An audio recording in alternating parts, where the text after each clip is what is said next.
आप सभी को जय मसीह की मेरी प्रिय भाई बहन। आज मैं परमेश्वर का वचन लेकर के आई हूँ जो कि उपवास के बारे में है। जो उपवास हम लोग उपवास करते हैं और उपवास में देखते हैं कि एक वचन को हम निकाल के पढ़ें, उसमें लिखा है परमेश्वर यीशु मसीह को कैसे इब्लिस जो शैतान है जो परीक्षा लिया, परमेश्वर ने उसे डांट करके भगाए हैं।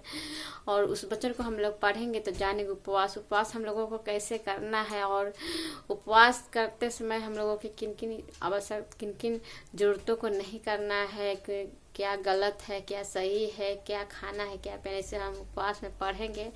और परमेश्वर को हम वचन को भी पढ़ेंगे तो हम लोग आगे पढ़ेंगे तब हम लोगों को पता चलेगा कि उपवास में हमें क्या खाना चाहिए, क्या पहनना चाहिए, उपवास में हमें क्या काम करना चाहिए या नहीं काम करना चाहिए। हम वचन को हम पढ़ेंगे तो हम सबको समझ में आएगा। आप सभी जितने भाई बहन हैं आप मेरे साथ इस वचन को निकालिए। मत्ती 4 अध्याय को पहले से हम पढ़ेंगे। जो यीशु मसीह को शैतान ने परीक्षा लिया था, इस वचन को हम निकाल के पढ़ेंगे। तब आत्मा यीशु को जंगल में ले गया ताकि इब्लिस से उसकी परीक्षा हो। जब आत्मा था उसने जंगल में, घनघोर जंगल में ले, जो कि शैतान उससे परीक्षा ले। इब्लिस है जो कि शैतान है जो परीक्षा ले परमेश्वर यीशु मसीह से। वह 40 दिन और 40 रात निराहार रहा, तब उससे भूख लगी। जब 40 प्रभु यीशु मसीह हैं जो कि 40 दिन न जल पिए न खाना खाए, कुछ भी नहीं, एकदम निराहार रहे परमेश्वर, जो उनको भूख लगा उस समय जब 40 दिन के उपवास जो फास्टिंग किए थे। फास्टिंग के बारे में परमेश्वर के इस वचन में लिखा है जब हम लोग उपवास करते हैं तो हम लोग तो चाय पानी भी कितने हैं हम सब पी लेते हैं, लेकिन नहीं, उपवास में हम लोगों को नहीं पीना है। परमेश्वर जैसा उपवास किसी ने नहीं किया, क्योंकि परमेश्वर ने नहीं, परमेश्वर के वचन में है वह 40 दिन तक 40 रात निराहार रहा, तब उसे भूख लगा। जब 40 दिन तक निराहार रहे और उनको भूख लगा, तब परखने वाले ने पास आकर उससे कहा, यदि तू परमेश्वर का पुत्र है तो कह दे कि ये पत्थर रोटी बन जाए। हालेलुया। जब उनके सामने आया तो उनको परीक्षा लेने के लिए तो कहा शैतान ने, इब्लिस ने, जो कि तू परमेश्वर का पुत्र है तो कहा कि ये जो पत्थर है जो रोटी बन जाए। तो परमेश्वर ने क्या जवाब दिया, आगे हम पढ़ेंगे। रोटी बन जाए। यीशु ने उत्तर दिया, यीशु ने कहा, लिखा है मनुष्य केवल रोटी से नहीं परंतु हर एक वचन से जो परमेश्वर के मुख से निकलता है जीवित रहेगा। हालेलुया। जो परमेश्वर का वचन है उससे, परमेश्वर के वचन से हम लोग जीवित रहेंगे, रोटी से नहीं। परमेश्वर ने ऐसा कहा कि परमेश्वर का रोटी से हम लोग जीवित नहीं है, बल्कि परमेश्वर का वचन है जो कि वचन से हम लोग जीवित रहेंगे। परमेश्वर के वचन में है, जब परमेश्वर के वचन में हम लोग जब भी फास्टिंग रहे तो हम लोगों को ज्यादा से ज्यादा कोई काम को छोड़ करके हम लोगों को परमेश्वर का वचन ग्रहण करना, परमेश्वर का वचन पढ़ते रहना है, परमेश्वर के वचन में ही मगन रहना है, परमेश्वर के ही बारे में ही हम लोगों को परमेश्वर का हर पल धन्यवाद करते रहना है। क्योंकि परमेश्वर फास्टिंग में हम परमेश्वर के लिए, परमेश्वर की आराधना के लिए, परमेश्वर की प्रार्थना के लिए फास्टिंग के। परमेश्वर से कुछ न मांगे। परमेश्वर तो सब जान रहे हैं कि हमको क्या चाहिए, क्या नहीं चाहिए, क्या आवश्यकता है, क्या नहीं। परमेश्वर सब जान रहे हैं। आपको जो मांग उसे बढ़ के परमेश्वर देते हैं। आगे हम वचन को हम पढ़ेंगे, उसमें लिखा है, आगे परमेश्वर के वचन में हम चलेंगे और पढ़ेंगे।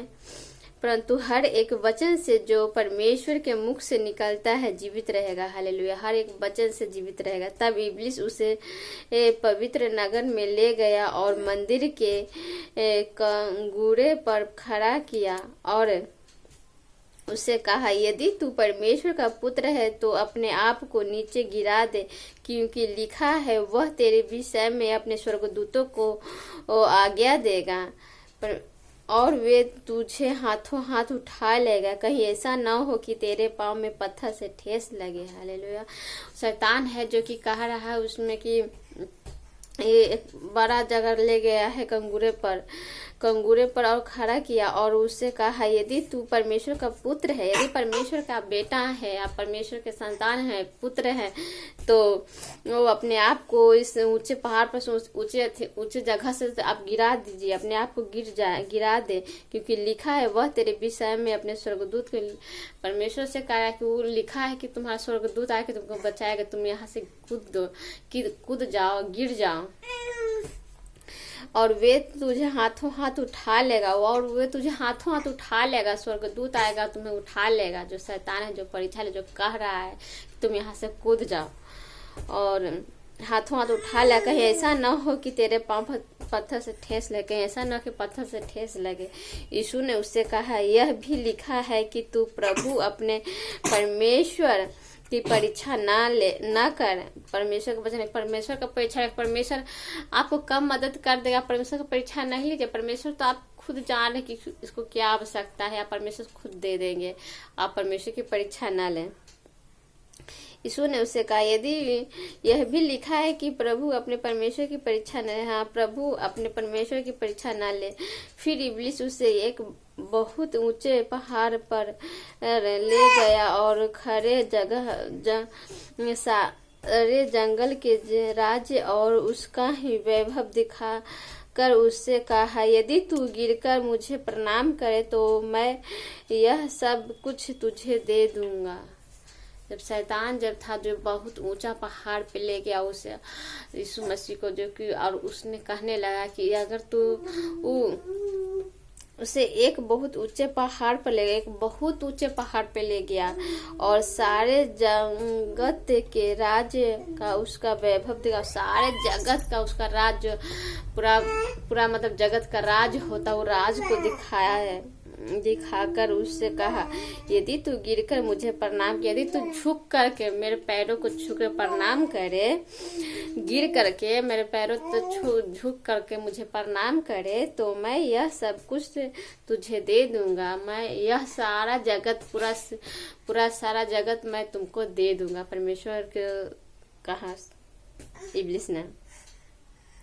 तब यीशु ने उससे कहा, हे शैतान दूर हो जा, क्योंकि लिखा है तू प्रभु अपने परमेश्वर को प्रणाम कर और केवल उसी की उपासना कर। हालेलुया। परमेश्वर यीशु मसीह ने कहा तब यीशु ने उससे कहा, हे शैतान तू दूर हो जा, क्योंकि लिखा है तू प्रभु अपने परमेश्वर को प्रणाम, सिर्फ परमेश्वर को, प्रभु परमेश्वर का ही प्रणाम करे, कोई और को नहीं प्रणाम करना है, और केवल उसी का उपासना करना है। क्योंकि ये हम परमेश्वर को उपासना करते, परमेश्वर को उपवास करते हैं, फास्टिंग करते हैं, तो शैतान कुछ ना कुछ अड़चने डालता है, ये वो काम में फंसाता। लेकिन नहीं, हम लोगों को काम में फंसना नहीं है, कोई अथी में नहीं है। क्योंकि हम लोग जब फास्टिंग रहते हैं उससे पहले हम लोगों को रात में हम लोगों को कहा है कि हाँ, रात में कि 12 बजे से लेकर के मतलब जितना टाइम तक ले आप फास्टिंग, भर दिन का, तब भर दिन तक, यहाँ तक ले इतना देर भर दिन का मैं फास्टिंग रख रही हूँ। प्रभु मुझे सहायता करे, मदद करे, कुछ मुझसे शैतान दुष्ट आत्मा कोई गलत काम न करने दे, कोई काम में उलझाए नहीं, मुझसे कुछ गलत काम नहीं। हम लोगों को कह देना है, परमेश्वर से प्रार्थना करते रहना है, और प्रभु की उपस्थिति में ही हम लोगों को रहना है, तभी परमेश्वर हम लोगों को बहुत आय से आशीष दे। क्योंकि हम लोग कुछ भी मांगते हैं, हम लोगों को दूसरे के लिए प्रार्थना करना है, तभी परमेश्वर हम लोग, क्योंकि परमेश्वर तो हमको जान रहे हैं कि हमको क्या चाहिए क्या नहीं, परमेश्वर हमको आशीष देंगे। क्योंकि परमेश्वर पर हम लोगों को विश्वास है, विश्वास जब रखेंगे तब परमेश्वर हम सबको सब कुछ देंगे, क्योंकि परमेश्वर बहुत ही महान है। आगे हम पढ़ेंगे, इसमें लिखा है 11 आयत को हम पढ़ेंगे। तब शैतान उसके पास से चला गया और देखो स्वर्गदूत आकर उसकी सेवा करने लगे। हालेलुया। तब शैतान है जो कि दूर पास से चला गया, बहुत दूर भाग गया, चला गया और देखा कि अभी परमेश्वर को है जो कि आराधना में लगा हुआ है, परमेश्वर को उपासना में नहीं, परमेश्वर के ही चरणों में ही झुकेगा, कोई और के चरणों में नहीं, शैतान दुष्ट आत्मा की नहीं। इसलिए वो चला गया, क्योंकि वो जान गया, उसको परमेश्वर ने उसको डांट करके भगा दिया कि तुम भागो यहाँ से। और आगे हम पढ़ते, तब शैतान उसके पास से चला गया और देखो स्वर्गदूत उसकी सेवा करने लगे। हालेलुया। तब स्वर्गदूत आकर के प्रभु यीशु मसीह की सेवा करने लगे, उनकी सहायता, उनकी मदद करने लगे, क्योंकि परमेश्वर बहुत ही महान है। हम लोगों को कभी भी फास्टिंग रखना है तो हम लोगों को रात में ही कर किस टाइम से इतना टाइम तक हम फास्टिंग रखेंगे। प्रभु इस फास्टिंग में आप मेरी मदद करें, मेरी सहायता करें, मुझसे कुछ गलत काम ना हो, क्योंकि परमेश्वर बहुत ही महान है। परमेश्वर को जब हम लोग फास्टिंग करते हैं तभी हम सबके सारे बंधनों को टूटता है, शैतान दुष्ट आत्मा के हरितियों का नाश होता है। क्योंकि फास्टिंग रखने से हम लोगों की जिंदगी में बहुत अच्छे अच्छे काम होते हैं, आशीष आती है। इसलिए हम लोगों को हमेशा हफ्ते में ही हम लोगों को फास्टिंग रखना चाहिए, क्योंकि परमेश्वर उपासना फास्टिंग में ही देखते हैं कि हाँ, जो जितने ही बंधन होते हैं, शैतान दुष्ट आत्मा के सारे बंधन टूटते हैं। और परमेश्वर है जो कि हम लोगों की रक्षा करते हैं, हम लोगों की हर मुसीबतों से बचाते हैं, हर संकटों से, शैतानी हर ताकतों को नाश करते हैं परमेश्वर। क्योंकि परमेश्वर बहुत ही महान है। एक बार परमेश्वर पर हम लोगों को विश्वास करना है। परमेश्वर है जो कि हम लोगों को हमेशा ही सहायता करते हैं बुरे वक्त में। परमेश्वर के वचन में है, एक खुशी में याद करिए या ना कि परमेश्वर के दुख में जरूर। क्योंकि परमेश्वर है, हम लोगों को हमेशा दुख या सुख कुछ भी रहे, हम लोग को हमेशा प्रभु को धन्यवाद करते रहना, क्योंकि परमेश्वर बहुत ही महान है। परमेश्वर पर विश्वास रखना है, सिर्फ विश्वास आप रखिएगा तो सब कुछ होगा सफल। चलिए, हम उपवास की प्रार्थना के लिए हम इस वचन को पढ़े हैं, कुछ सेकंड के लिए हम प्रार्थना के जितने भाई बहन इस वचन को सुने हैं सबको परमेश्वर आशीष देंगे। हालेलुया। चलिए हम प्रार्थना करते हैं प्रभु को।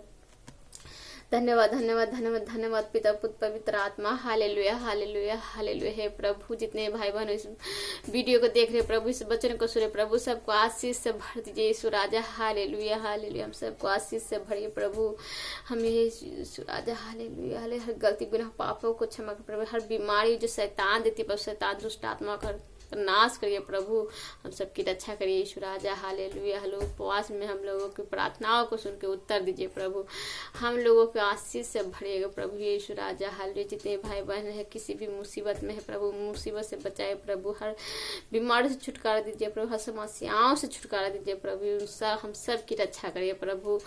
पूरे बातों में आदर महिमा में आपको देती हूँ, आशीष देकर प्रफुल्लित करें। आमीन। हालेलुया। धन्यवाद प्रभु, मेरी प्रार्थनाओं को सुने हैं, आपको मैं धन्यवाद करती हूँ। जितने भाई बहन आप सभी को जय मसीह की, प्रभु को धन्यवाद हो। God bless you.